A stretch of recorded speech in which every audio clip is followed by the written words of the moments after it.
Yeah, tayo nang maglakad, huwag tatamad-tamad. Ito ay mabuti para sa katawan, pati na rin sa ating isipan.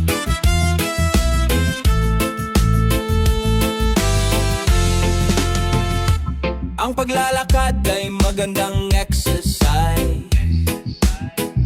Kahit anong oras pwede itong gawin.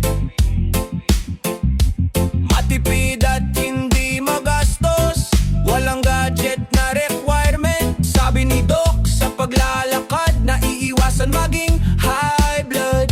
Nakabuti ito ng memory, nag-aalis ng ang stress at pinapaganda ang mood. Ilan lang sa mga benepisyo ng paglalakad. Tayo nang maglakad, huwag tatamad-tamad.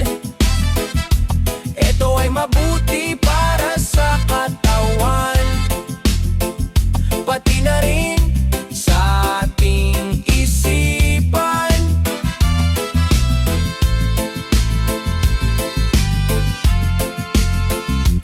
Ang paglalakad ay nagpapalakas ng puso, nagpapabuti ng sirkulasyon ng dugo, at nababawasan ng panganib ng sakit sa puso. Nagbibigay ng mas mahabang buhay, nakakatulong na labanan ng insomnia at mapabuti ang kalidad ng pagtulog. Nakakatulong na magpalakas ng immune system, mapapabuti ang ating consumption. Tayo nang maglakad, huwag tatamad-tamad.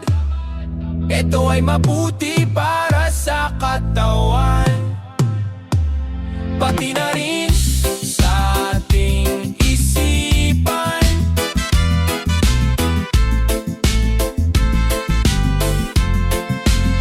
Tayo nang maglakad, huwag tatamad-tamad.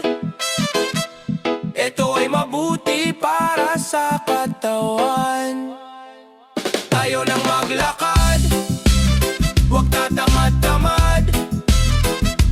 Ito ay mabuti para sa katawan, pati na rin sa ating isipan.